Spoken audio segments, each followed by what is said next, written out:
Di nuovo buongiorno a tutti voi, ben ritrovati in diretta su Telefriulia, questo appuntamento con A Voi la Linea per approfondire i principali temi di questa giornata. È sempre più complicato per i poliziotti far rispettare la legge senza incorrere in attacchi social o in denunce in tribunale. Questo è il pensiero del dirigente sindacale dell'FSP Polizia di Stato, Raffaele Padrone, che commenta i recenti fatti al porto di Trieste, video accusatori girati da cittadini in seguito a normali controlli. Abbiamo ancora negli occhi le immagini dell'intervento della polizia al porto di Trieste che sgombera i manifestanti con gli idranti, e siamo in compagnia di Raffaele Padrone, dirigente sindacale dell'FSP Polizia di Stato, per chiedergli anche un commento su questi fatti che hanno lasciato molti interdetti e anche hanno portato a tante polemiche. Sì, purtroppo ci ritroviamo nuovamente a discutere sull'intervento della polizia nelle manifestazioni di piazza.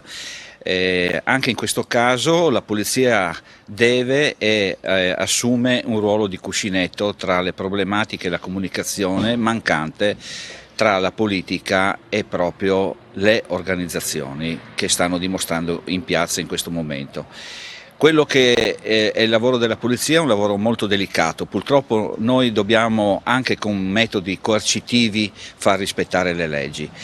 Esce una circolare del ministro, arriva al capo della polizia e il capo della polizia emana una circolare a prefetti e questori, i quali danno disposizioni agli ufficiali in piazza e agli agenti di attenersi a tale disposizione. Quindi se viene detto che non si può entrare per quella porta o da quella porta, purtroppo molte volte gli scontri nascono. In questo caso a Trieste abbiamo assistito a un uso degli idranti proprio per non usare lo sfollagente, per non infierire, ma fare una carica di alleggerimento, come viene detto e chiamato in termini tecnici.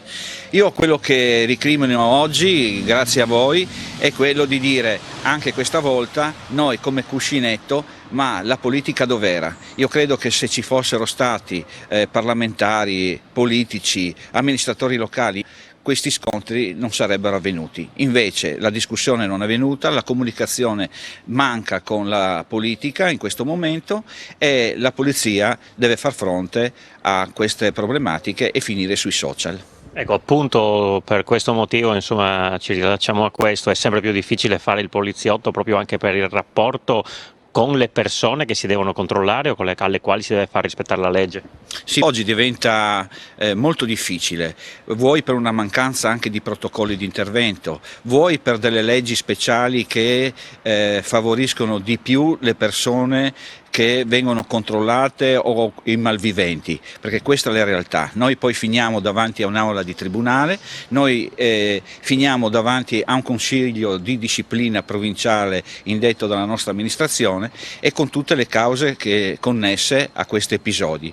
Abbiamo visto anche l'altro giorno in Pordenone un intervento della polizia in ausilio, anche poi sono arrivati i carabinieri di Pordenone per solamente una richiesta dei documenti finita male, perché le persone a cui erano stati chiesti i documenti, in particolare una persona di colore, giustificando che non aveva con sé i documenti, ha cominciato ad andare in escandescenza e quindi in quel momento nasce l'opportunità di portare la persona nei nostri uffici e fatalità. Escono cellulari, riprese sui social, solo nel momento in cui la polizia tenta di caricare questa persona. Non ci sono immagini precedenti, fatalità, non ci sono mai immagini precedenti, tipo la richiesta di documenti, e ecco che la polizia finisce, ripeto, in un'aula di tribunale a spese proprie, perché noi nel momento in cui entriamo in aula di tribunale con un avvocato ce lo dobbiamo anche pagare. Tra poco, nella seconda parte di A Voi la Linea, torneremo a collegarci con Gorizia e poi Isabella Gregorato ci parlerà di un calendario di eventi per le celebrazioni per il Milite Ignoto. Ci vediamo tra pochissimo.